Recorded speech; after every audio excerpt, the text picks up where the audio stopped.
Morning મિત્રો. Next હવે આપણે જે ટૉપિક ઉપર ચર્ચા કરવાની છે એમાં નોર્મલી શરૂઆતમાં આરએનએ વિશ્વ વિશે હું તમને થોડુંક સમજાવી દઉં કે જે બુકની અંદર આપેલું છે આપણે એને થોડીક ચર્ચા કરવી જરૂરી છે. અને બીજું સ્વયંજનન મતલબ કે રેપ્લિકેશન વિશે ચર્ચા કરવાની છે. અને એક પ્રયોગ વિશે આપણે ડિટેલમાં ચર્ચા કરીશું જેને મેસેલ્સન અને સ્ટાહલે રજૂ કરેલો છે. ઓકે, તો હવે આપણે અહીંયા જે આજે ચર્ચા કરવાની છે એમાં સૌથી પહેલાં કેટલીક માહિતી આપણી એનસીઈઆરટીની બુકમાં છે, આપણે એને સમજવા પ્રયત્ન કરીએ છીએ કે આરએનએ વિશ્વ એમ કરીને આપણી એનસીઈઆરટીની બુકમાં જે ટૉપિક આપેલો છે એના હું તમને થોડોક સમજાવવા પ્રયત્ન કરું છું. ઓકે, આને નોર્મલી ઓબ્જેક્ટિવ મૂકે તો ઠીક છે. તો સૌથી પહેલાં એક મોટો પ્રશ્ન હતો કે સૌ પ્રથમ આનુવંશિક દ્રવ્ય કયું હતું? આનુવંશિક દ્રવ્ય કયું? ઓકે, આ એક મોટો ક્વેશ્ચન માર્ક હતો કે ડીએનએ આનુવંશિક દ્રવ્ય નક્કી થયું, આરએનએ આનુવંશિક દ્રવ્ય નક્કી થયું, પણ ડીએનએ અને આરએનએમાંથી ઉદ્વિકાસની દ્રષ્ટિએ કયું દ્રવ્ય પ્રથમ ઉત્પન્ન થયેલું છે? તો એમાં આપણે કહી શકીએ છીએ કે સૌ પ્રથમ આનુવંશિક દ્રવ્ય આરએનએ હતું. ઓકે, આ વસ્તુ ક્લિયર છે. પ્રભાવી આનુવંશિક દ્રવ્ય તરીકે આપણે ડીએનએ લઈએ છીએ, બરાબર, પણ ઉત્પન્ન થયેલા આનુવંશિક દ્રવ્યની અંદર મિત્રો આરએનએ છે. ઓકે, કેમ એને કેવી રીતે આરએનએ માં રૂપાંતરણની પ્રક્રિયા થઈ અને આરએનએમાંથી મિત્રો ડીએનએનો ઉદ્ભવ થયેલો છે, યાદ રાખીશું. ઓકે, તો કેમ આરએનએમાં રૂપાંતરણ પોસિબલ છે, ડીએનએમાં પોસિબલ નથી, તો એ બધી આપણે ડિટેલમાં થોડીક સ્પીડમાં ચર્ચા કરીએ છીએ. ઓકે, તો સૌથી પહેલાં જે જૈવિક ક્રિયાઓ થતી હોય છે અગત્યની, આ જે જૈવિક ક્રિયાઓ જેવી કે ચયાપચય છે, બરાબર. નેક્સ્ટ આપણે આ ચેપ્ટરની અંદર જ મિત્રો ચર્ચા કરવાની છે પ્રત્યાકન, એને શોર્ટ ફોર્મમાં યાદ રાખીશું ડીએનએ ગિવ્સ આરએનએ. ઓકે, મતલબ ડીએનએમાંથી આરએનએ બનવાની પ્રક્રિયાની વાત છે. અત્યારે આપણે એમ કીધું કે આરએનએ ડીએનએને બનાવે છે, તો આ વળી શું છે? તો એક અલગ થિયરી છે મિત્રો. ઓકે, તો હાલ પૂરતું આપણે એને પ્રત્યાકન મતલબ કે ટ્રાન્સક્રિપ્શનની વાત કરીએ છીએ. નેક્સ્ટ ભાષાંતર જેવી પ્રક્રિયાઓ બી થતી હોય છે સજીવના અંદર, મતલબ ટ્રાન્સલેશન જે સમય દરમિયાન મેસેન્જર આરએનએ ઉપર જે જનીન સંકેત છે એને આધારે ટ્રાન્સફર આરએનએ ચોક્કસ પ્રકારના એમિનો એસિડને લઈને આવે છે ને એમ પ્રોટીન બને છે. એ પ્રક્રિયાને આપણે ભાષાંતર કહીએ છીએ. અને આ ઉપરાંત બીજી ઘણી એવી પ્રક્રિયા છે કે સ્પ્લિસિંગ મતલબ કે જોડાણ કરતા, આ ઘણી એવી પ્રક્રિયાની અંદર વગેરે આરએનએ અંતર્ગત થાય છે. યાદ રાખજો, અંતર્ગત થાય છે. એટલે આ બધી પ્રક્રિયાઓ કોની સાથે સંકળાયેલી છે? મતલબ આ બધી પ્રક્રિયાઓ જે થાય છે એ મેઇન આરએનએ અંતર્ગત છે. આરએનએ આ ક્રિયા કરે છે. ઓકે, ને આપણે આગળના લેક્ચરમાં બી ચર્ચા કરી હતી કે પ્રોટીન સંશ્લેષણની બધી જ માહિતીનું ક્યાં નિરૂપણ થયેલું છે? આરએનએમાં થયેલું છે. ઓકે, એ જ રીતે આ અંતર્ગત થાય છે. નેક્સ્ટ લઈએ છીએ આ બધી જે ક્રિયાઓ છે, આ બધી ક્રિયાઓમાં આરએનએ એ ઉત્પ્રેરક અણુ તરીકે વર્તે છે. મિત્રો યાદ રાખીશું, ઉત્પ્રેરક અણુ તરીકે વર્તે છે. ઓકે, જો આરએનએ ઉત્પ્રેરક, આ બધી ક્રિયાઓ જે આપણે અહીંયા નોંધી છે એમાં આરએનએ ઉત્પ્રેરક અણુ તરીકે વર્તે છે, મતલબ એ ઉદ્દીપક તરીકે વર્તે છે. તો વર્તે છે જ્યારે આ ક્રિયાઓમાં પ્રોટીનના બનેલા ઉત્સેચકો, પ્રોટીનના બનેલ ઉત્સેચકોનું યોગદાન નથી. ઓકે, નોર્મલી આપણે જાણીએ છીએ કે ઉત્સેચકો પ્રોટીનના બનેલા છે અને આ જે પ્રોટીન જે છે એને એ ઉત્સેચકો એનું કાર્ય કરે છે, તો એ કાર્ય પ્રોટીન સાથે સંગત છે. પણ આ જે બધી ક્રિયાઓ જે છે કે જેની અંદર જે ઉત્સેચક મતલબ ઉત્પ્રેરક અણુ છે આરએનએ પોતે છે, જેમ આરએનએ પોલિમરેઝ 1, 2 એ બધું આપણે સ્ટડી કરવાનું છે. ઓકે, મતલબ કે આ બધી ક્રિયામાં પ્રોટીન યોગદાન આપતું નથી. નેક્સ્ટ લઈએ છીએ આરએનએ એ ઉદ્દીપક અણુ તરીકે વર્તે. ઓકે, અને એને કારણે એ જે છે એ અસ્થાયી છે. કોણ? આરએનએ અસ્થાયી છે અને તેથી આરએનએમાં રૂપાંતરણ થવાથી ડીએનએનો ઉદ્ભવ થાય છે. Okay, clear? હવે જો ડીએનએનો ઉદ્ભવ થયો છે તો શું ડીએનએમાં કોઈ આવી પરિવર્તનો પોસિબલ છે? તો એની આપણે ખાસ થોડી નોંધ કરીએ છીએ મિત્રો કે ડીએનએ એ તમે જાણો છો કે બેવડું કુંતલમય મોડેલ મતલબ રચના ધરાવે. ઓકે, અને આ ઉપરાંત બંને કુંતલ એકબીજાના પૂરક છે. ઓકે, જેમ એક કુંતલમાં એડેનિન છે તો સામે થાઇમિન છે, થાઇમિન છે તો સામે એડેનિન છે. ઓકે, અને આવું હોવાને કારણે જ્યારે કોઈ પણ કોષ છે એની અંદર એક કોષમાંથી બે કોષ બને, બેમાંથી ચાર બને. ફોર એક્ઝામ્પલ, આપણને કોઈ ઈજા થાય છે ને આપણી સ્કિન ઉપર ઇફેક્ટ થાય ત્યારે થોડા સમય પછી એ સ્કિન ઉપર રૂજ આવે છે, મતલબ એ જગ્યા ઉપર સેલ ડિવિઝન ચાલુ છે. ઓકે, તો આ બંને જ્યારે સમારકામની પ્રક્રિયા ચાલુ હોય, બરાબર, અને એ સમારકામની પ્રક્રિયા મતલબ રિપેરિંગ ચાલુ છે. ઓકે, કોઈ પણ સજીવ હશે તેમાં જ્યારે સમારકામની પ્રક્રિયા ચાલે છે ત્યારે આ એની સાથે ડીએનએનું સ્વયંજનન થતું હોય છે. તો એ સમારકામ દરમિયાન આમાં જે રૂપાંતરણ થાય છે એ ડીએનએમાં પોસિબલ નથી. કેમ?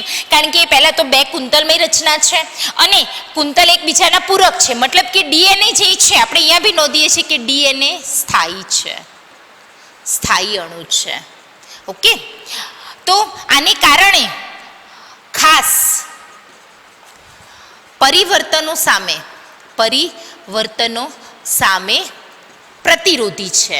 મતલબ કે ડીએનએમાં આ રીતે બહુ આરએનએની જેમ ઝડપી પરિવર્તન આવતું નથી. ઓકે, પોસિબલ છે ઘણી એવી ખામી છે કે જેમાં ડીએનએની અંદર પરિવર્તન આવી શકે છે, બરાબર, પણ એ અપવાદરૂપ મતલબ એક ડિસીઝ પેદા કરે છે. બાકી નોર્મલી આરએનએ વિશ્વ જે ટોપિક આપણી એનસીઆરટીની બુકમાં આપેલો છે મિત્રો, એને તમારે આ રીતે સ્ટડી કરવાનો છે.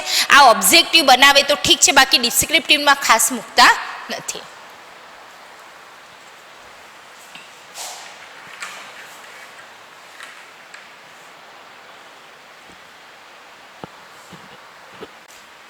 હવે નેક્સ્ટ મિત્રો આપણે જે ટોપિક ઉપર ચર્ચા કરવાની છે અને એ જે છે સ્વયંજનન મતલબ કે રેપ્લિકેશન.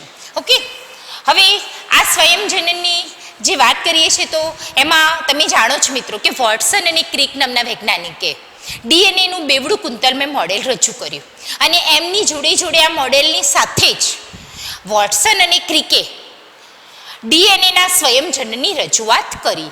યાદ રાખીશું, વોટસન અને ક્રિકે ડીએનએના બેવડા કુંતલમય મોડેલની સાથે લગભગ 1953 સમથિંગ ડીએનએના સ્વયંજનનની રજૂઆત કરી. ઓકે, આપણે જે હવે સમજવાનું છે એ ડીએનએના સ્વયંજનન વિશે જ સમજવાનું છે. ઓકે, હવે નોર્મલી થોડુંક આપણે માહિતી લઈએ છીએ મિત્રો કે સ્વયંજનન જે છે એ 3 ટાઈપ્સના હોય છે. ઓકે, એક ડિસરૂપ્ટિવ પ્રકારનું સ્વયંજનન હોય છે, બીજું લઈએ છીએ તો એ કન્ઝર્વેટિવ પ્રકારનું સ્વયંજનન છે, અને ત્રીજું જે છે એ સેમી કન્ઝર્વેટિવ. તો આ રીતે જુદા જુદા વૈજ્ઞાનિકોએ સ્વયંજનનનો આ રીતે પદ્ધતિ બતાવી. અહીંયા હું તમને થોડુંક સમજાવી દઉં છું. ઓકે, આ ત્રણે જે છે એની અંદર સૌથી વધારે માન્ય, સૌથી વધારે સ્વીકૃત હોય તો સેમી કન્ઝર્વેટિવ મોડેલ વધારે પસંદ થયેલું છે, અને એના માટે વોટસન અને ક્રિક બી એની સાથે સંકળાયેલા છે. અને વધારે બહુ સારી રીતે સમજૂતી મેસેલ્સન અને સ્ટાલનો પ્રયોગ મિત્રો આજના લેક્ચરમાં આપણે સમજવાનો છે. ઓકે, તો સૌથી પહેલાં ડિસરૂપ્ટિવ પ્રકારના સ્વયંજનનમાં થાય છે શું? ડીએનએ જે લઈએ છીએ એ ડીએનએનું જ્યારે એકમાંથી બે ડીએનએના અણુ બને, બેમાંથી ચાર બને, બરાબર. જ્યારે કોઈ પણ કોષનું સેલ ડિવિઝન થાય છે, ખાસ કરીને તમે સમજો છો કે સમવિભાજન, અને જ્યારે સમવિભાજનની પ્રક્રિયા થતી હોય ત્યારે એક કોષમાંથી બે બને છે. હવે એક કોષમાં જેટલું જનીનદ્રવ્ય છે, બરાબર, એટલું જનીનદ્રવ્ય બંને કોષમાં અડધું થઈ જાય છે, બરાબર. હવે જો આ બનેલા બંને કોષને જો આગળ સેલ ડિવિઝન પામવું છે તો મિત્રો તમે જાણો છો કે આ બંને કોષ જે બનેલા છે એમને આગળ વિભાજન માટે આંતરાવસ્થામાંથી પસાર થવું પડે, અને આંતરાવસ્થાના જીવન એસ અને G2 તબક્કામાં તમે જાણો છો કે એસ તબક્કાને આપણે સિન્થેસિસ તબક્કો કીધો, અને એ સમય દરમિયાન ડીએનએ નું સ્વયંજનન થાય છે. ઓકે, તો જે રીતે સ્વયંજનનની પ્રોસેસ થાય છે એ સમય દરમિયાન ડિસૃપ્ટિવમાં શું થાય છે, જેટલા બી ડીએનએના અણુ બને છે એ અણુમાં કેટલાક ઘટકો જૂના ડીએનએના છે અને કેટલાક ઘટકો નવા ડીએનએના છે. એવું ડિસૃપ્ટિવ મોડેલ એવું રજૂ કરે છે. ઓકે, ફરી એકવાર કે જે ડીએનએના અણુઓ બને છે, બરાબર, એમાં કેટલાક ઘટકો એવા છે ડીએનએના કે જે જૂનો ડીએનએ હતો જેનું વિભાજન થયું પિતૃ ડીએનએ, એના કેટલાક ઘટકો છે ને કેટલાક નવા છે. ઓકે, કન્ઝર્વેટિવ મોડેલમાં શું કહે છે કે ચલો એક ડીએનએનો અણુ લીધો, એમાંથી બે બન્યા, બેમાંથી ચાર બન્યા. ઓકે, હવે જે ચાર બન્યા છે એને આપણે સમજીએ. ચારમાંથી 50% ડીએનએ જૂના છે, પિતૃ આખા ડીએનએના અણુ આખા પિતૃ ડીએનએના છે, અને 50% નવા છે. એક કન્ઝર્વેટિવ છે. પણ સેમી કન્ઝર્વેટિવ શું કહે છે, જે આપણે આજે સ્ટડી કરવાનું છે, ખૂબ ડિટેલની અંદર વિસ્તૃત એની માહિતી છે ને ઇન્ટરેસ્ટિંગ પ્રયોગથી હું તમને સમજાવું છું. ઓકે, તો સેમી કન્ઝર્વેટિવ મોડેલ જે સૌથી વધારે સ્વીકૃત છે, બરાબર, વોટસન અને ક્રિકે બી સેમી કન્ઝર્વેટિવ મોડેલ રજૂ જ કરેલું છે. તો આ સેમી કન્ઝર્વેટિવમાં એવું થાય છે કે ડીએનએનું જે અણુ છે એ ડીએનએના અણુ, બરાબર, એ અણુમાંથી બે અણુ બને છે. તો બંને અણુ જે બન્યા છે ડીએનએના બે અણુ, એમાં એક અણુની એક શૃંખલા પિતૃની છે અને એક શૃંખલા નવી છે. સેમ એ જ રીતે બીજા અણુમાં બી એવું છે, એક શૃંખલા જૂની છે ને એક શૃંખલા નવી છે, એને આપણે કે સેમી કન્ઝર્વેટિવ મોડેલ. ઓકે, હવે આપણે તમે મિત્રો અહીંયા બોર્ડ ઉપર નજર કરો છો, અને આ જે છે એ વોટસન અને ક્રિકની સેમી કન્ઝર્વેટિવ મતલબ કે એનું થાય છે અર્ધ રૂઢિગત, અડધું જૂનું છે, રૂઢિગત, અડધું જૂનું છે, અડધું નવું છે, બરાબર. તો આપણે એને કહીએ છીએ અર્ધ રૂઢિગત પ્રણાલી. ઓકે, તો અહીંયા તમારી નજર હોવી જોઈએ છે આ વોટસન અને ક્રિકનું મોડેલ છે, બરાબર. એમણે ડીએનએનું બેવડું કુંતલમય મોડેલ મેં તમને ડિટેલમાં સમજાયેલું છે. ઓકે, તો અહીંયા આ જે છે સ્વયંજનનનું મોડેલ છે. એમાં તમે જોઈ શકો છો મિત્રો, એક રેડ કલરનું ઉપરની બાજુ એક આખો ડીએનએ, ઉપરથી આપણે સ્ટાર્ટ કરીએ છીએ સમજવાનું. બંને શૃંખલા છે એ રેડ કલરથી બતાવેલી છે, પિતૃ ડીએનએનું અણુ છે, બરાબર. હવે જેમ ડીએનએનું સ્વયંજનન કરવાનું છે ત્યારે તમે થોડાક નીચે જાઓ છો ફોટોગ્રાફ્સની અંદર, મિત્રો જુઓ, બરાબર. ખૂબ જ સરસ રજૂઆત હતી વોટસન અને ક્રિકની. તો બંને જે કુંતલ છે એ ડીએનએનું બંને કુંતલ ખુલે છે. કેવી રીતે ડીએનએનું સ્વયંજનન થાય છે એ તો એક આખી પ્રોસેસ આપણે મિત્રો પછીના લેક્ચરમાં ચર્ચા કરવાની છે. પણ અહીંયા તમે નજર કરો છો તો બંને શૃંખલાઓ જે તમને રેડ કલરની નીચેથી છૂટી દેખાય છે ને મિત્રો. ઓકે, અને પછી એની બાજુમાં તમે જુઓ છો બ્લુ કલર મતલબ પર્પલ કલર જેવી એક નવી શૃંખલા બનેલી દેખાય. બંને બાજુ એ જ છે, એક રેડ કલર છે અને એની સામે બ્લુ કલર પર્પલ કલર જેવું દેખાય છે તમને. સેમ એ જ રીતે પેલામાં બી રેડ કલર છે ને એક નવી શૃંખલા. રેડ કલર કઈ શૃંખલા છે મિત્રો? જૂની છે, બરાબર. અને જે નવી બનેલી છે અલગ કલરથી બતાવેલી છે એ નવી શૃંખલા છે. મતલબ કે આવું સ્વયંજનન અર્ધરૂઢિગત છે બનતા બંને અણુમાં. પછી આ રીતે કુંતલ ઉપરની તરફ ખુલતું જશે. ઓકે, અને આ રીતે કમ્પ્લીટ ટુ કમ્પ્લીટ બે ડીએનએના અણુ બની જશે. તો બનેલા બંને ડીએનએના અણુમાં એક શૃંખલા નવી હશે અને એક શૃંખલા જૂની હશે. તો એ તો થઈ ગયું ને અર્ધરૂઢિગત, બરાબર. અર્ધરૂઢિગત મોડેલ અહીંયા બતાવેલું છે. ઓકે, હવે એક વસ્તુ તમારા માટે એક નવો વર્ડ છે મિત્રો, ટેપ્લેટનો મતલબ શું? ટેપ્લેટનો મતલબ બીબું થાય, ફરમું. ફોર એક્ઝામ્પલ, દાખલા તરીકે એક પેપર તમે નીકાળો છો, એટલે હું પેપર નીકાળું છું, બરાબર. એ 50 વિદ્યાર્થી છે, મારે એને પેપર આપવાનું છે, તો હું એની ઝેરોક્સ કરાવું, બરાબર. તો જે એક પેપર મેં હેન્ડ રાઇટિંગ લખેલું છે કે જે રીતે મેં પેપર પહેલું નીકાળેલું છે એ પેપરને આપણે ઝેરોક્સ મશીન ઉપર મૂકીએ છીએ. તો પછી જેટલી બી 50 કોપી થઈ, બરાબર, એ પેલાને આધારે થઈ, બરાબર. તો અહીંયા તમે જોઈ શકો છો કે જે રેડ કલરની બંને શૃંખલા છે મિત્રો એ ટ્રેપ્લેટ છે, બીબુ, ફર્મો, અને એને આધારે નવી શૃંખલા બને છે. ઓકે, તો હવે આને આધારે જ મિત્રો આપણે ચર્ચા કરવાની છે. ઓકે, અને કન્ટિન્યુ આ ફોટાની ઉપર તમારી નજર રાખીને જ તમને આ મુદ્દા હું સમજાવું છું. મેં તમને ડિટેલમાં સમજાયેલા છે, તો બી એને આધારે જ આપણે અહીંયા નોંધતા જઈએ છીએ. ઓકે, તો વોટસન અને ક્રિકના મોડેલની વાત કરીએ છીએ તો ડીએનએની બંને શૃંખલા, ઓકે, તમે ફોટા સામું બી નજર કરો છો, બંને શૃંખલા મતલબ રેડ કલરની છે, બંને શૃંખલા ટ્રેપ્લેટ તરીકે વર્તે છે. ઓકે, મેં તમને સમજાવ્યું કે ટ્રેપ્લેટનો મતલબ એવો થાય કે સામે પોતે પોતાને પૂરક નવી શૃંખલા બનાવે છે. ઓકે, આ જે ટ્રેપ્લેટ વર્તી અને આમ જે ટ્રેપ્લેટ શૃંખલા હતી આમ ડીએનએની ટ્રેપ્લેટ શૃંખલાને આધારે ટ્રેપ્લેટ શૃંખલાના નાઇટ્રોજન બેઝને આધારે તેને પૂરક નવી શૃંખલા બને છે. Okay, clear? જેમ કે ટ્રેપ્લેટ ઉપર એડેનિન હશે, બરાબર, ટ્રેપ્લેટ ઉપર એડેનિન છે તો સામે એડેનિનની જોડે થાઇમિન આવશે. ઓકે, ને જ રીતે થાઇમિન હશે બીજી શૃંખલા પર. ખાલી સિમ્પલ આપણે સમજીએ કે આ ડીએનએનો અણુ તો એમાં એ છે, ટી છે, જી છે, સી, મેં તમને આગળ સમજાયેલું છે. તો આ એક ટ્રેપ્લેટ છે, આ બીજી ટ્રેપ્લેટ છે. હવે એ જે અહીંયા સામે નવી શૃંખલા બનાવશે તો એ હશે સામે ટી આવશે, જી હશે સામે સી આવશે. સેમ એ જ રીતે આ શૃંખલા ટીની સામે શું આવે મિત્રો? એ આવશે. આમ એક ડીએનએમાંથી બે ડીએનએના અણુ બને છે. તો આમ ડીએનએની ટ્રેપ્લેટ શૃંખલાના નાઇટ્રોજન બેઝને આધારે તેને પૂરક શું બને? નવી શૃંખલા. આમ ડીએનએના બે અણુમાં, મતલબ બંને અણુ લખીએ મિત્રો, બંને અણુમાં. ઓકે, તમે ફોટોગ્રાફ્સમાં બી જોઈ શકો છો કે જે નીચે બે અણુ બની રહ્યા છે, બરાબર, બની જશે એવું વિચારી લો છો. તો બંને અણુમાં, ડીએનએના બંને અણુમાં એક શૃંખલા પિતૃ ડીએનએની છે, પિતૃ ડીએનએની.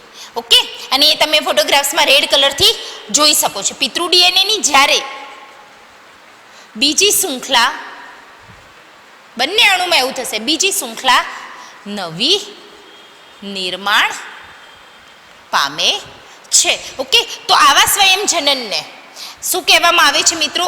અર્ધ રૂઢિગત સ્વયંજનન. ઓકે, મતલબ કે સેમી કન્ઝર્વેટિવ. અને આ જે છે એ વોટસન અને ક્રિકે પોતાની રજૂઆત કરેલી છે. અને હવે મિત્રો નેક્સ્ટ આપણે જે ટોપિક ઉપર ચર્ચા કરવાની છે એમણે બી અર્ધ રૂઢિગત મોડેલ ઉપર જ ચર્ચા કરેલી છે. અને બહુ સરસ રીતે મેથ્યુ મેસેલ્સન અને સ્ટાલ નામના વૈજ્ઞાનિકે આને આ જ વસ્તુને બહુ સારી રીતે પોતાના પ્રયોગમાં એક્સપ્લેન કરી છે. તો મિત્રો આપણે હવે જે મેસેલ્સન અને સ્ટાલનો પ્રયોગ જે અર્ધ રૂઢિગત સ્વયંજનન સાથે સંકળાયેલો છે અને આમાંથી નીટની એક્ઝામની અંદર ઘણા એવા ઓબ્જેક્ટિવ મૂકતા હોય છે, બરાબર. હું તમને જે સમજાવું છું એ બરાબર સમજીને તમે એનસીઈઆરટીના બુકની અંદર વાંચવાનો પ્રયત્ન કરજો, કારણ કે એમાં જે લખાણ આપેલું છે એ તમને ક્લિયર કટ નહીં ખ્યાલ આવે, કન્ફ્યુઝન થાય એવું છે, કારણ કે એવા ઘણા વર્ડ્સ છે જે તમારા માટે નવા જ છે. ઓકે, હું તમને એને આધારે સમજાવું છું. પ્રયોગ એમનો બહુ સિમ્પલ છે, બરાબર. અર્ધ રૂઢિગતનો મતલબ બી તમને ખ્યાલ છે કે જે પિતૃ ડીએનએ હતો એમાંથી બે ડીએનએના અણુ બન્યા. આ બે ડીએનએના અણુમાં એક ડીએનએનો અણુ જૂનો, મતલબ એક શૃંખલા જૂની છે અને બીજી શૃંખલા નવી છે, જે વોટસન અને ક્રિકે રજૂ કરી. પણ મેસેલ્સન અને સ્ટાલના પ્રયોગ દ્વારા તમને અર્ધ રૂઢિગત સ્વયંજનન બહુ ક્લિયર થાય છે. ઓકે, તો સૌથી પહેલાં આપણે એ નોંધીએ છીએ કે આ વૈજ્ઞાનિકે જે સજીવ ઉપર પ્રયોગ કર્યો તો એ કોલાઈ છે, ઇસેરેશિયા કોલાઈ નામના બેક્ટેરિયા છે. મિત્રો આ બેક્ટેરિયા ખૂબ જ કોમન બેક્ટેરિયા છે અને બાયોટેકનોલોજીની અંદર બી આ બેક્ટેરિયા ખૂબ જ ઉપયોગી છે, બરાબર. બાયોટેકનોલોજીની ડિટેલ તમારે ધોરણ 12ની અંદર સ્ટડી કરવાની છે. તો આ કોલાઈ બેક્ટેરિયાની અંદર એમણે આ પ્રયોગની રજૂઆત કરેલી છે. આ વૈજ્ઞાનિકે કોલાઈ ઉપરાંત બીજા બી ઘણા સજીવો ઉપર આ પ્રયોગ રજૂ કરેલો છે. ઓકે, તો એમાં કોલાઈ બેક્ટેરિયાની આપણે વાત કરીએ છીએ. આ વન સેલ છે તો તમે જાણો છો. ઓકે, અને જ્યારે બી બેક્ટેરિયા જે એક વિભાજનની પ્રક્રિયા દ્વારા એક બેક્ટેરિયામાંથી બે બેક્ટેરિયા બને છે. ઓકે, હવે જે મેં તમને સમજાવ્યું કે એક બેક્ટેરિયામાંથી બે બેક્ટેરિયા બને છે, ત્યારે જે મુખ્ય બેક્ટેરિયા હતો એ બેક્ટેરિયામાં જનીન દ્રવ્ય એ રીતનું હોવું જોઈએ કે બંને બેક્ટેરિયામાં એ રીતે વેચી શકાય છે, થાય છે સમવિભાજનની પ્રક્રિયા, દ્વિભાજન છે એટલા માટે. ઓકે, તો ઈ કોલાઈ બેક્ટેરિયાને જ્યારે સંવર્ધન માધ્યમમાં મૂકવામાં આવે છે, યાદ રાખો મિત્રો, સંવર્ધન માધ્યમ. ઓકે, આ સંવર્ધન માધ્યમ એટલે દાખલા તરીકે એક બીકરની અંદર આપણે ઈ કોલાઈ બેક્ટેરિયાને મૂકી દઈએ છીએ. આ બેક્ટેરિયા છે ઈ કોલી. ઓકે, અને આ બેક્ટેરિયાને ગ્રો માટેનું મટીરિયલ છે જેને આપણે કહીએ છીએ સંવર્ધન માધ્યમ. ઓકે, હવે આપણે જે મેસેલ્સન અને સ્ટાલનો પ્રયોગ જે છે મિત્રો, એમાં આપણે ઈ કોલાઈ બેક્ટેરિયાનો જે ગ્રો કરવાનો છે એમાં બે પ્રકારના સંવર્ધન માધ્યમ યુઝ કરવામાં આવે છે. આ વસ્તુ તમે પહેલાં જાણી લેજો મિત્રો. અને એક એ છે કે એમોનિયમ ક્લોરાઇડ છે, અને જેમાં નાઇટ્રોજન જે છે એ ભારે છે. નોર્મલી નાઇટ્રોજન છે એનું તમે આણ્વીય દળ છે તમે જાણો છો કે મિત્રો એ 14 છે, બરાબર, અને આ રેરલી મળતો હોય છે, અને એ N15 છે. મતલબ કે આ N15 જે છે એ રેડિયો એક્ટિવ સમસ્થાનિક નથી, યાદ રાખજો, રેડિયો એક્ટિવ સમસ્થાનિક મતલબ આઇસોટોપ નથી. ઓકે, તો છે શું, તો તે નાઇટ્રોજનનો ભારે આઇસોટોપ મતલબ સમસ્થાનિક છે, બરાબર. અને જો આ પ્રયોગને આધારે તમને કોઈ પણ રેડિયો એક્ટિવ સમસ્થાનિકને લગતા કોઈ ક્વેશ્ચન મૂકે તો આ થીમને આધારે જ તમારે સોલ્વ કરવાના છે. ઓકે, અને બીજું બી મિત્રો એક સંવર્ધન માધ્યમ યુઝ થાય છે. એક સંવર્ધન માધ્યમ આપણે વાત કરી કે એમોનિયમ ક્લોરાઇડ કે જેમાં નાઇટ્રોજન 15 છે, બરાબર. એ જ રીતે બીજું એક સંવર્ધન માધ્યમ આ પ્રયોગમાં આપણે ચર્ચા કરવાની છે, અને એ જે છે એ N14 છે.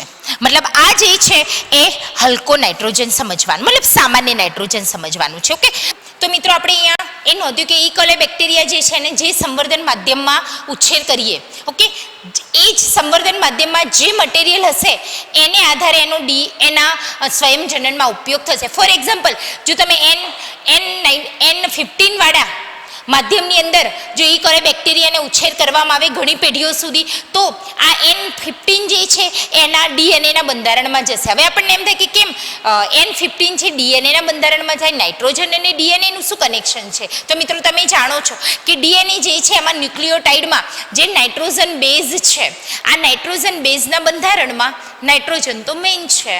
ઓકે, જે આપણે તમે એના બંધારણને ફરી એકવાર જોજો, ત્યાં તમને નાઇટ્રોજન નોંધેલો દેખાશે. ઓકે, મતલબ ઈ કોલાઈ બેક્ટેરિયાને જે સંવર્ધન માધ્યમમાં ઉછેર કરો છો એને આધારે એનો ગ્રોથ થતો હોય, મતલબ એકમાંથી બે બેક્ટેરિયા બને, બેમાંથી 4 બને, એમ સંવર્ધન માધ્યમમાં ઘણા બધા ઈ કોલાઈ આપણને મળી જતા હોય છે. ઓકે, હવે આપણે જે માધ્યમમાં આને ઉછેર કર્યો છે, હવે એમાં ડીએનએનું અલગીકરણ કેવી રીતે કરવું? ઓકે, તો એના માટે મિત્રો તમે અહીંયા ધ્યાન આપો છો, એક તમને ડેન્સિટી સેન્ટ્રીફ્યુગેશન નામની પદ્ધતિ હું તમને થોડીક સમજાવું છું. આપણી બુકની અંદર જસ્ટ એને વર્ડ્સ તરીકે યુઝ કરેલી છે. ઓકે, તો અહીંયા એને સમજ્યા વગર તમને મેસેલ્સન અને મેથ્યુ મેસેલ્સન અને ફ્રેન્કલિન સ્ટાલના પ્રયોગમાં તમને એટલો કોન્સેપ્ટ ક્લિયર નહીં થાય. ઓકે, તો સૌથી પહેલાં આપણે ડેન્સિટી સેન્ટ્રીફ્યુગેશન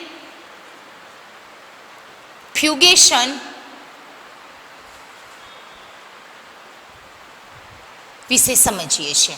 ઓકે, સેન્ટ્રીફ્યુજ નામનું મશીન આવે છે, અને એમનામાં અહીંયા એમણે આ પદ્ધતિ જે મેસેલ્સન અને સ્ટાલે સીઝિયમ ક્લોરાઇડનું દ્રાવણ લીધેલું છે. ઓકે, સમજીશું. ઓકે, જે સેન્ટ્રીફ્યુજ મશીન જે છે એની અંદર આ રીતે આપણે ટેસ્ટ ટ્યુબને લઈએ છીએ સૌથી પહેલાં તો, અને આ ટેસ્ટ ટ્યુબની અંદર આપણે અહીંયા સુધી સીઝિયમ ક્લોરાઇડનું મિત્રો દ્રાવણ ભરેલું છે. Okay, clear? ટેસ્ટ ટ્યુબમાં શાનું દ્રાવણ ભરેલું છે? સીઝિયમ ક્લોરાઇડનું. ઓકે, અને આ સીઝિયમ ક્લોરાઇડના દ્રાવણવાળી ટેસ્ટ ટ્યુબને જ્યારે સેન્ટ્રીફ્યુજ મશીનમાં એને ફેરવવામાં આવે છે, આ મશીન જે છે એમાં રોટેશન થાય છે, બરાબર.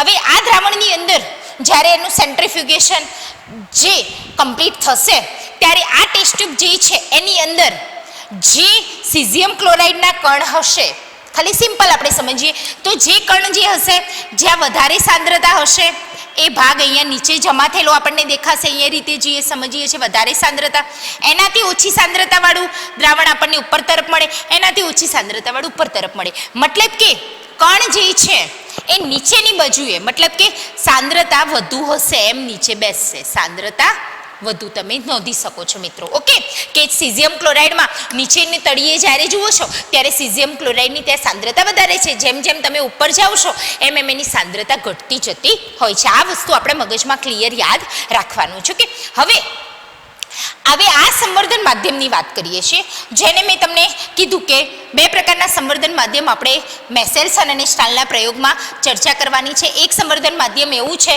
કે જેમાં નાઇટ્રોજન 15 છે અને બીજું સંવર્ધન માધ્યમ એવું છે કે જેમાં નાઇટ્રોજન 14 છે. ઓકે, અને મેં તમને વાત કરી મિત્રો કે N15 એ રેડિયોએક્ટિવ સમસ્થાનિક નથી, ફક્ત એના આણ્વીય દળને આધારે એ N14 કરતાં ભારે છે. બસ એક વસ્તુ ધ્યાન રાખો છો. ઓકે, હવે જો આપણે આ સંવર્ધન માધ્યમ જે છે, આ સંવર્ધન માધ્યમના ઉછેરેલો જો આપણે ડીએનએ લઈએ છીએ, ઓકે, સમજીશું. ક્લિયર? એવો ડીએનએ લીધો કે ડીએનએની બંને કુંતલ હોય તો આ રીતે આપણે સંવર્ધન માધ્યમમાં આપણને N15 વાળા બંને કુંતલ જોવા મળશે. ઓકે, હવે આ ભારે છે તો વસ્તુ ક્લિયર જ યાદ રાખો કે આ ભારે છે. હવે જ્યારે આ ડીએનએ કે જેમાં N15 ધરાવતા કુંતલ છે, જ્યારે એને અહીંયા આપણે મૂકીએ છીએ, ઓકે, તો હવે એમાં શું પ્રોસેસ થશે આપણે થોડુંક અલગ રીતે ડ્રો કરવા પ્રયત્ન કરીશું. તો જે ભારે છે આવાને જો મૂકીએ છીએ તો નેચરલી એ આપણને અહીંયા આ રીતે ડીએનએના બેન્ડ મતલબ સ્ટ્રેપ જોવા મળશે ટેસ્ટ ટ્યુબની અંદર. ઓકે, કારણ કે અહીંયા થોડુંક આપણે આર્કિમિડીઝના સિદ્ધાંતને તમે મિત્રો જાણો છો એ સમજીએ કે આપણે આર્કિમિડીઝ સિદ્ધાંત પ્રમાણે આપણે પાણીની વાત કરીએ છીએ તો પાણીમાં અમુક વસ્તુ તરે છે ને અમુક વસ્તુ ડૂબી જાય છે. ઓકે, તો ઘનતાને આધારે, ઘનતા મતલબ ડેન્સિટી એ માસ અને વોલ્યુમ ઉપર ડિપેન્ડ છે. ઓકે, તમે જાણો છો D = m/v. ઓકે, અને આને આધારે જે ઘટકની ઘનતા પાણી કરતાં વધારે છે એ પાણીમાં તળિયે બેસી જાય છે. ઓકે, જ્યારે જે ઘટકની ઘનતા પાણી કરતાં ઓછી છે પાણીમાં તરે છે. સેમ એ જ રીતે અહીંયા એનો સિદ્ધાંત છે. સીઝિયમ ક્લોરાઇડમાં જ્યારના દ્રાવણ કરતાં જેની ઘનતા વધારે છે તો તમને અહીંયા તમે જુઓ છો N15 વાળો બેન્ડ અહીંયા મળશે તો તમે યાદ રાખો છો કે અહીંયા N15 બતાવે છે. ઓકે, અને એ બતાવે ભારે છે. જો N14 જો ઈ કોલાઈ બેક્ટેરિયા જે છે એને આપણે ગ્રો કરીએ છીએ મિત્રો આ માધ્યમની અંદર.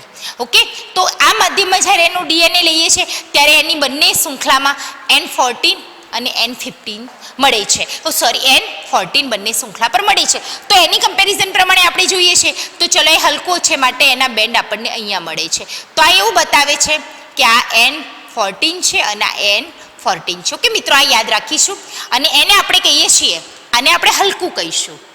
ઓકે, હલકું ડીએનએ છે અને આ નેચરલી ભારે ડીએનએ છે. ઓકે, હવે આપણને એવો પ્રશ્ન થાય તો શું બંને પ્રકારનું મળી શકે, મતલબ બંનેની વચ્ચેવાળું, બરાબર, જેને આપણે હાઇબ્રિડ કહીએ છીએ. એનો મતલબ કે ડીએનએનું જે છે એમાં એક કુંતલ N15 છે અને એક કુંતલ શું છે N14 છે. તો નેચરલી મિત્રો એ જે છે આપણને મળશે ક્યાં તો મિડલમાં મળશે, બંનેની વચ્ચેવાળો વિસ્તાર જે છે.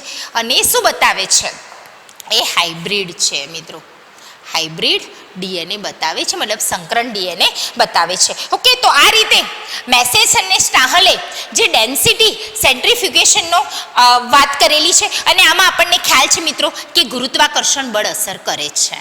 બરાબર, જ્યારે મશીનની અંદર સેન્ટ્રીફ્યુગેશન પતી જાય છે ત્યારે જે કણ મેં કીધું ને કે કદમાં મોટા છે, જેનું કદ વધારે છે એનું ગુરુત્વાકર્ષણને કારણે તળિયે ઝડપી બેસશે. બરાબર, જે એનાથી હલકા છે એની ઉપર, એનાથી હલકા એની ઉપર, એમ એ રીતે એની સાંદ્રતા પ્રમાણે એનું ગોઠવણી થતી હોય છે. અહીંયા તમે યાદ રાખીશું મિત્રો. ઓકે, આ જે છે એ તો ડીએનએનું દ્રાવણ આપણે સીઝિયમ ક્લોરાઇડ ભરેલું દ્રાવણ છે. જો N15 હશે તો આપણને એ ડીએનએના બેન્ડ નીચે મળે છે, એટલે મતલબ એ ભારે છે. ગુરુત્વાકર્ષણની વાત કરીને ડેન્સિટીની આધારે ભારે છે, એટલે જે હલકા છે આપણને ઉપર મળશે, અને જેનું કદ બંનેની વચ્ચે મતલબ જેનું ડેન્સિટી ઘનતા બંનેની વચ્ચે છે આપણને વચ્ચે એનો બેન્ડ મળે છે. આને આધારે હવે આપણે મેસેલ્સનના પ્રયોગને સમજવાનો છે. ક્લિયર મિત્રો આમાં? ઓકે, તો આ રીતે તમારે આ એક એક્સ્ટ્રા યાદ રાખવાનું છે. ઓકે, હવે આપણે મેસેલ્સનના પ્રયોગની વાત કરતા જઈએ છીએ. એમણે જે રજૂઆત કરેલી છે એને આપણે સમજીએ છીએ. ઓકે, મેસેલ્સન જે હતા એ વૈજ્ઞાનિકે જે બેક્ટેરિયા ઉપર જે પ્રયોગ એમણે સ્ટાર્ટ કર્યો હતો એ આપણે ઇસેરિશિયા કોલાઈની વાત કરી. એમણે ઇસેરિશિયા કોલાઈ હતા, એમાંથી સૌ પ્રથમ આપણે આ રીતે ડીએનએ એમણે લીધેલું છે, બરાબર. અને આ ડીએનએ જે છે એ ડીએનએ ની અંદર N15 અને N15 શૃંખલા છે. ક્લિયર?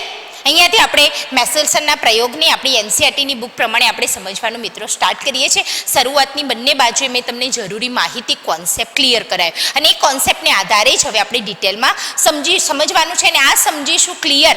ઓકે, તો જ તમને એનસીઈઆરટીને લગતા ટ્વિસ્ટ કરીને ગુજકેટમાં અને નીટમાં તો ખાસ આવા પ્રશ્નો મૂકતા હોય છે મિત્રો. ઓકે, આપણે અહીંયા લીધું કે N15 વાળો આ ડીએનએનો અણુ છે. ઓકે, અને આ ડીએનએ જે છે એ ઈ કોલાઈનું છે, આપણે સમજવાનું અહીંયાથી આપણે સ્ટાર્ટ કરેલું છે. આપણે જે રીતે સમજવાનું જે શરૂઆતમાં લીધેલી છે એને આધારે જ અહીંયા માહિતી બનતી જશે. ઓકે, હવે જ્યારે આવા ડીએનએને આપણે ટેસ્ટ ટ્યુબની અંદર મૂકીએ છીએ, ઓકે, તો એને ત્યારે ટેસ્ટ ટ્યુબની અંદર એનો બેન્ડ જે છે આવા ડીએનએનો આપણને નીચે મળે છે, બરાબર. અને કેમ? કારણ કે બંને કેવા છે? ભારે છે. મતલબ આ ભારે અણુ છે. કેમ ભારે કીધો? કારણ કે એની બંને શૃંખલા ઉપર મિત્રો તમે જોઈ શકો છો કે બંને શૃંખલામાં N15 છે, એટલા માટે. ઓકે, હવે જ્યારે આ ડીએનએ જે છે એનું વિભાજન થાય, ઓકે, મતલબ બેક્ટેરિયાને અહીંયા વિભાજન માટે ઈ કોલાઈને મિત્રો જે સમય લાગે છે, ખાસ યાદ રાખજો, એકમાંથી બે ઈ કોલાઈ બનવામાં, મતલબ એક ડીએનએ અણુમાંથી બે ડીએનએના અણુ બનતા મતલબ સ્વયંજનન થતાં લગભગ 20 મિનિટ લાગે છે, બરાબર. અને 20 મિનિટ થાય મતલબ કે પેઢી 1 પહેલી વાર વિભાજન થયું, મતલબ જનરેશન 1 આપણે એને કહીશું. ક્લિયર? શું કહીશું આપણે? 20 મિનિટ મતલબ જનરેશન 1 એની અંદર અહીંયા થશે. હવે જ્યારે આનું સ્વયંજનન થશે ત્યારે આ બંને શૃંખલા જે છે ડીએનએની આપણે એને આ રીતે અલગ રીતે ડ્રો કરતા જઈએ છીએ. પેઢી 1ની વાત કરીએ છીએ મિત્રો, તો આ એક ડીએનએની શૃંખલા છે આપણે લીધી હતી, ના બીજી ડીએનએની શૃંખલા છે. ઓકે, હવે આ બંને ડીએનએની શૃંખલા છે. હવે આ ઈ કોલાઈને કયા માધ્યમમાં ઉછેરે છે એના ઉપર ડિપેન્ડ છે. ઓકે, આપણે અહીંયા માધ્યમ સંવર્ધન માધ્યમ જે છે એ નોર્મલ નાઇટ્રોજન વાળું મતલબ હલકા નાઇટ્રોજન વાળું લીધેલું છે. આ મિત્રો ખાસ યાદ રાખવાનું છે. અને ઓલવેઝ ડીએનએ જ્યારે સ્વયંજનન થાય ત્યારે એને જે માધ્યમ મળે છે એમાંથી જ રો મટીરિયલ લેવાનું છે. મતલબ કે આ શૃંખલા એની પૂરક બીજી શૃંખલા બનાવે ત્યારે એમાં N14 જોવા મળશે. ઓકે, તો આપણે જે N14 વાળો જે રચના જે છે એને આપણે આ રીતે અલગથી આપણે ડ્રો કરીએ છીએ મિત્રો. ઓકે, આ N14 વાળો ડીએનએ મળી જશે, બરાબર. હવે તમે અહીંયા મિત્રો નોંધો છો કે આ જે મળે છે એમાં આ જે શૃંખલા હતી એ તમે કઈ મળે છે મિત્રો? N15 છે, રેડ કલરથી આપણે બતાવેલી છે. ઓકે, અને આપણી બુકમાં જે રીતે કલર્સ યુઝ કરેલા છે હું એ રીતે તમને સમજાવતી જઉં છું, એટલે કોન્સેપ્ટ વધારે ક્લિયર થશે. ઓકે, અને આ N14 છે. ઓકે, સેમ એ જ રીતે N14 છે અને આ N15 છે. ઓકે, મતલબ કે અહીંયા જે મળે છે જ્યારે તો એ સેન્ટ્રીફ્યુગેશન મશીનમાં તમે જુઓ છો કે આ તો સંકરણ છે, મતલબ કે આ જે જાત બની મતલબ આ ડીએનએ જે છે ડીએનએ સંકર મતલબ હાઇબ્રિડ મળે છે, હાઇબ્રિડ, બરાબર. N15 અને N14 છે એટલા માટે. ઓકે, અને આ જે હાઇબ્રિડ મળ્યું એની આપણે ટકાવારી જુઓ છો તો 100% છે. એક ડીએનએનો અણુ લીધો આપણે, એમાંથી 2 ડીએનએના અણુ મળ્યા અને બંને ડીએનએના અણુ જે મળેલા છે એમાં બધા ડીએનએના અણુ જે છે ટકાવારીની દ્રષ્ટિએ એ આપણને કેવા મળે છે? કયા મળે છે? હાઇબ્રિડ. મતલબ કે અહીંયા આપણને ભારે ડીએનએ ના મળે, મતલબ 0%. ભારે ડીએનએ આપણે નોંધતા જઈએ છીએ રીતે બી પ્રશ્ન મૂકે છે, 0% મળે છે. પહેલી જનરેશન છે. ઓકે, અને હલકું જે છે એપી હલકું ડીએનએ બી આપણને હાલ પહેલી જનરેશનમાં મિત્રો કેવું મળ્યું? 0%. ક્લિયર? ઓકે, હવે નેક્સ્ટ એ જ રીતે મિત્રો આપણે હવે સમજવાનું છે કે જ્યારે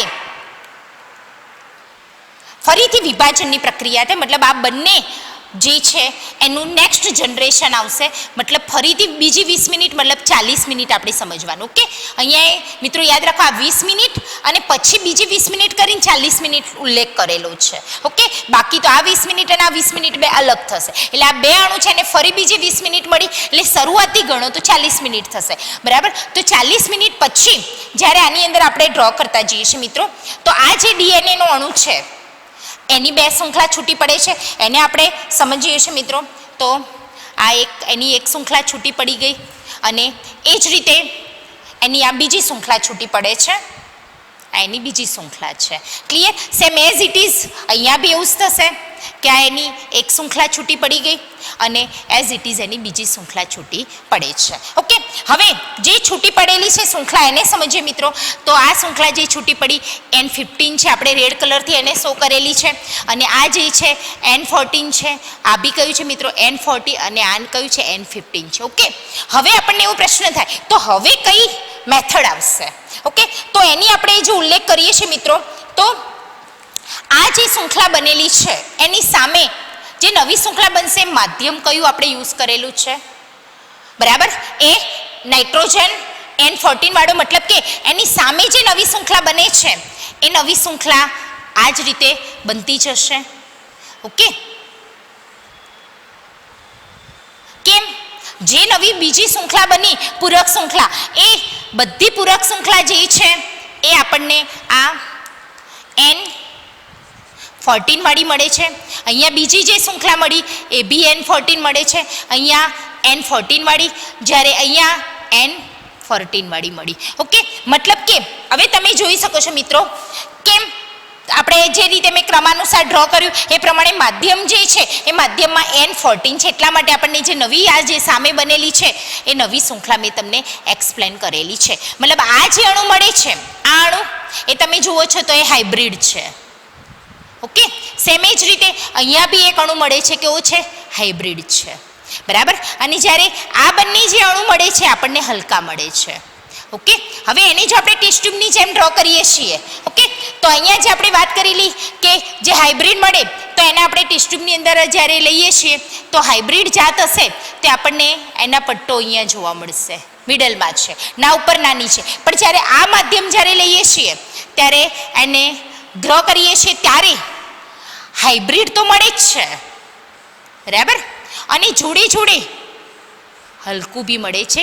આ હલકું ડીએનએ મતલબ કે N14 વાળું મળે છે, જ્યારે અહીંયા મળે છે મિત્રો N14 અને N15 મળે છે. ઓકે, હવે આમાં તમે જોઈ શકો છો કે હાઇબ્રિડ આપણને હાઇબ્રિડ 4 અણુમાંથી 50% હાઇબ્રિડ મળ્યા છે. ઓકે, અને હલકા મતલબ કે લાઇટ વેઇટ છે એ બી 50% મળ્યા. ભારે ડીએનએનો અણુ ગમે એટલી જનરેશન આવશે આપણને મળશે નહીં, એ દરેક વખતે એની ભારે જે છે એની ટકાવારી મિત્રો 0 જ રહેશે. મતલબ કે N15 અને N15 આપણને કોઈ જનરેશનમાં નથી મળવાનું, કારણ કે જે ગ્રો કરીએ છીએ એ N14 વાળો જ છે. ઓકે, હવે આ જે બંને ટકાવારી મળી આ થઈ 40 મિનિટને અંતે. ઓકે, હવે આ જ જનરેશનને આપણે હવે આગળ લઈ જઈએ છીએ મિત્રો.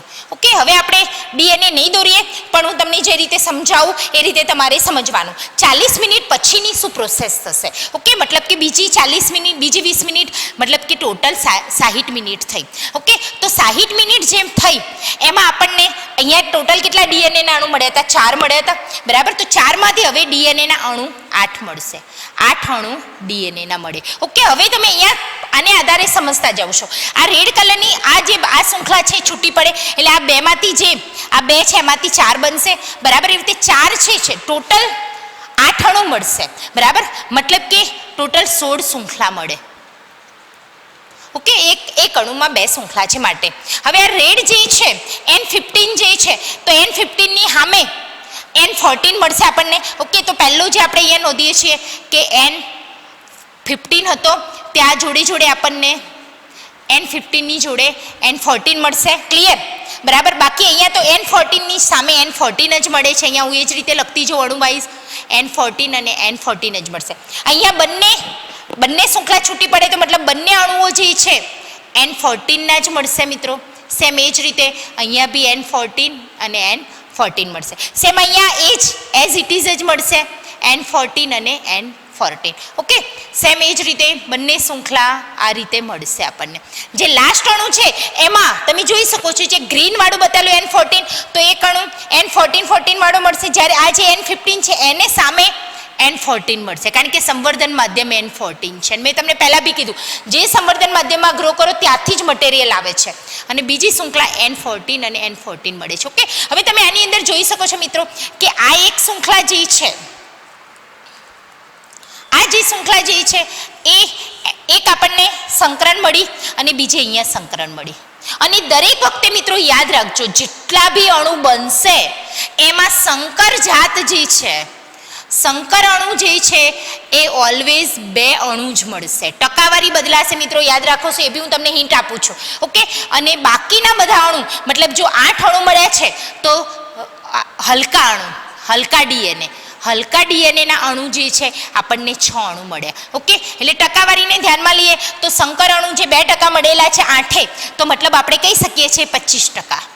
બરાબર, અને હલકા કેટલા છે 75%. ક્લિયર? અને આ થઈ આ 60 મિનિટના અંતે. સેમ એ જ રીતે મિત્રો હવે હિન્ટ તમને આપી દઉં છું કે 80 મિનિટે શું થશે. ઓકે, હવે 80 મિનિટને આધારે સમજો છો તો જે આપણને 8 અણુ મળ્યા હતા એમાંથી 16 અણુ બનવાના છે. ક્લિયર? 16 અણુ બનશે તો 16 અણુમાં એક વસ્તુ ક્લિયર મેં તમને કીધું કે દરેક વખતે સંકર અણુ જે છે એ તો કમ્પલસરી 2 જ મળશે, 2 અણુ જ મળશે. ઓકે, જ્યારે હલકા છે 16માંથી બાકીના રે હલકા છે મતલબ કેટલા મળે છે 14 મળે છે. હવે એની ટકાવારી પૂછે તો બહુ ઇઝી છે મિત્રો. બરાબર, જે અહીંયા મળેલા છે 25% ફરી હાફ થશે કારણ કે 8ના 16 થયા, અણુ 16 થયા પણ 16 અણુ ડીએનએના 8 હતા એમાંથી આપણને 16 મળ્યા. બરાબર, પણ 8 હતા ત્યારે બી સંકર અણુ 2 મળ્યા, 16 હતા ત્યારે બી 2 મળ્યા, મતલબ ટકાવારી હાફ થઈ જશે. એટલે ટકાવારીમાં 12.5 મળશે, જ્યારે બાકીના 12.5 આની અંદર એડ થઈ જશે. 75 છે, ટકાવારી તો 100માં જ છે, મતલબ આ મળશે આપણે 87.5. તો આ રીતે તમે તમારી જાતે બી પ્રેક્ટિસ કરી શકો છો અને આ રીતે તમારે આની સમજૂતી લેવાની છે. થોડુંક તમારે યાદ એ રાખવાનું છે મિત્રો કે આ પ્રોસેસ જ્યારે ચાલે છે એની આપણે થોડીક માહિતી લઈ લઈએ કે જ્યારે પહેલું વિભાજન થાય ત્યારે ઓલવેઝ હાઇબ્રિડ મળશે. આ વસ્તુ યાદ રાખો છો. જે લીધા છે એ ભારે છે. બરાબર, અને એ ભારેમાંથી જે મળે છે જે માધ્યમ, જો અહીંયા માધ્યમ N15 હોય, જો માધ્યમ તરીકે 15 હોય તો બંને ભારે મળે. અહીંયા કયું માધ્યમ લીધેલું છે એને આધારે મિત્રો તમારે આન્સર આપવાનું છે. ઓકે, તો આ બંનેમાં તમે જુઓ છો હાઇબ્રિડ 100% મળેલા છે. જો સેકન્ડ જનરેશન આવે છે એની સેકન્ડ જનરેશન મતલબ પેઢી 2 છે. બરાબર, એ રીતે પેઢી 2 આવે, આને આપણે કહીએ તો પેઢી 3 છે, અને આ જે 80 મિનિટ છે તો પેઢી 4 છે. તમારે એ રીતે આને આધારે તમારે સમજ મેળવવાની છે. ઓકે, તો આની અંદર તમે જોયું કે જ્યારે ટકાવારી મળે છે 20 મિનિટને ત્યારે હાઇબ્રિડ 50% છે અને હલકા 50%. ભારે તો ક્યાંય મળવાના નથી, એ યાદ રાખીશું. ઓકે, નેક્સ્ટ લીધું ત્રીજી પેઢી જ્યારે આવે છે ત્યારે હવે સંકર અણુ જેટલી વાર વિભાજન થશે, જે ત્રીજી પેઢી, ચોથી પેઢી, પાંચમી પેઢી, ત્યારે સંકર અણુ તો 2 જ મળવાના છે અને બાકી બધી જ શૃંખલા બરાબર એમાં તમારે એ હલકા અણુની ગણી કાઢવાની. અને જ્યારે અણુ હલકા વધે છે અને સંકર અણુ એ રહે છે તો ટકાવારીમાં ફેર પડશે. જે તમને દાખલા તરીકે અહીંયા પેઢી 3 લીધી તો એમાં તમને અહીંયા સંકર અણુ 25% મળ્યા, તો નેક્સ્ટમાં તમારે શું કરવાનું? ચોથી પેઢીમાં સંકર અણુ 12.5. હજુ ફરી પાંચમી પેઢી લો છો ત્યારે 12.5ના ફરી હાફ કરી નાખવાના, મતલબ 6.25. તો એ 6.25 અહીંયા એડ થઈ જશે. જેટલી વાર તમે ખાવો છો ત્યારે સંકર અણુ હોય એની ટકાવારી હાફ કરતા જવાનું અને એને જે હલકા અણુ મળેલા છે એમાં એડ કરવાની. તો આ રીતે એ નક્કી થઈ ગયું મેસેલ્સન અને સ્ટાલના પ્રયોગને આધારે કે જ્યારે પણ એક પેઢીમાંથી બીજી પેઢીમાં જાય છે ત્યારે દરેક ડીએનએમાં એક શૃંખલા જૂની હોય છે અને એક શૃંખલા નવી છે. તો અહીંયા તમે જુઓ આજે આ જૂની શૃંખલાથી સામે નવી શૃંખલા કઈ બનશે એનો આધાર માધ્યમ પર છે. તો આને આધારે મેસેલ્સન અને સ્ટાલનો અર્ધરૂઢિગત સ્વયંજનની વાત કરી. આને સારી રીતે મિત્રો સમજી લેવાનું છે અને હવે આના પછીનું જે લેક્ચર છે એની અંદર આને લગતા થોડાક અગત્યના ઓબ્જેક્ટિવની આ બેઝ ઉપર ચર્ચા કરીશું. Thank you.